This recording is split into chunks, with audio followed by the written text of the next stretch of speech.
friends, this is your host, Neville Boone, all the way out here from the great state of North Carolina. Where you at?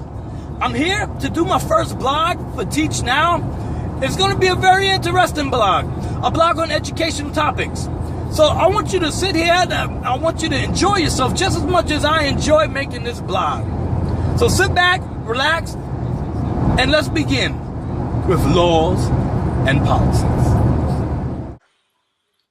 Laws and policies that affect teaching by Neville.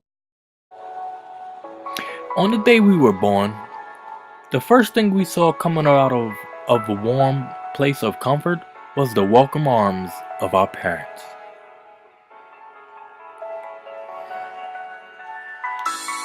We may not could recognize them, but they represented something special.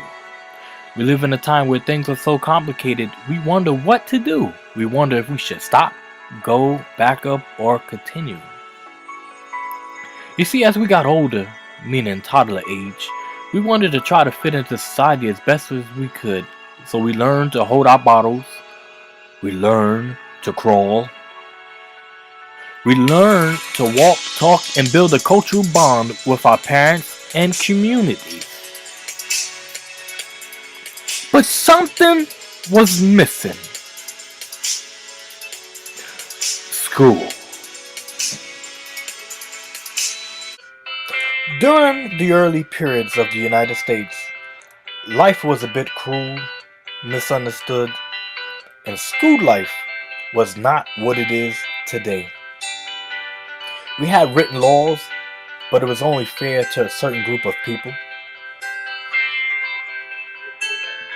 During the early part of the 19th century, students would attend school, but they were segregated.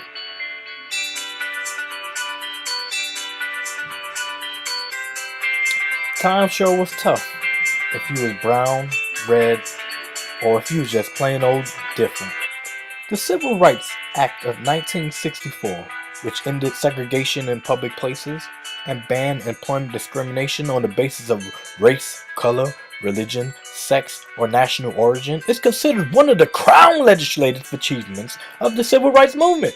First proposed by President John F. Kennedy, it survived strong opposition from Southern members of Congress and was then signed into law by Kennedy's successor, Lyndon B. Johnson.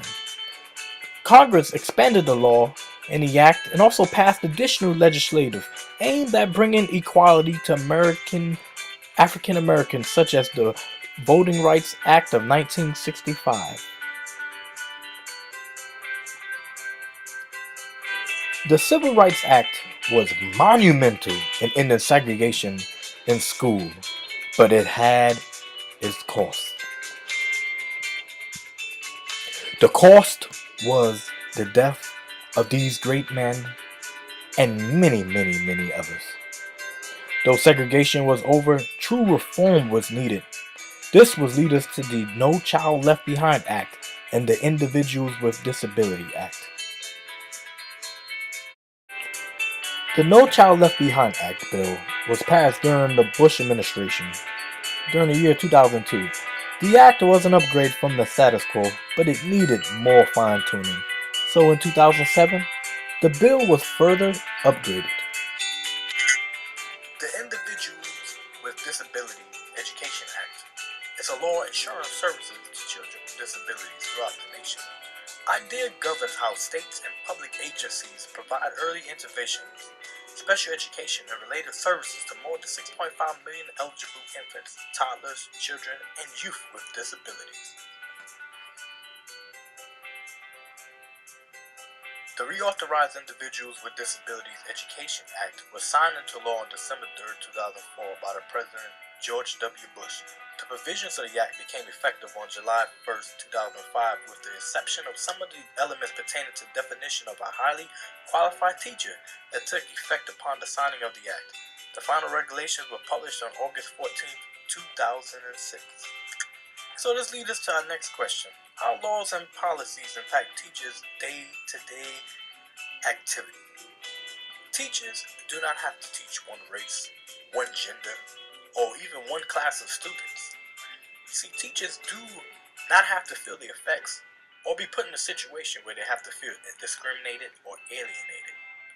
Teachers, they could teach their classroom and form a classroom community, allowing their lessons to enhance collaboration and participation from all race, gender, cultures, and class.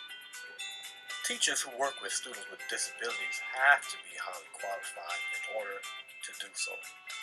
And this is how you build your classroom community. Every Student Succeed Act. The Every Student Succeed Act was signed by President Obama on December 10th, 2015 and represents good news for our nation's schools. This bipartisan measure reauthorized the 50-year Elementary and Secondary Education Act, the nation's national education law, an outstanding commitment to equal opportunity for all. The new law builds on key areas of progress in recent years made possible by the efforts of educators, communities, parents, and students across the country. The results of Every Student Succeed Act has been monumental. High school graduation rates have been at an all-time high, and college admission has been at an all-time high as far as enrollment. So this brings us to our final question. How laws and policies impact teachers' day-to-day activities? Well, teachers hold students to high academic standards. They prepare all students for success in college and career. They provide more access to high-quality information and tools. And they reduce the burden of testing while maintaining annual information for parents and students. Today's teachers are meeting these expectations and goals by having monthly workshops, advanced career training, and preparing better lessons. Conclusion. I believe the state of the school system is on a steady rise with new and improved legislation. The school system may not be perfect, but perfection is what we continue to strive for, because our students are the future. Thank you very much.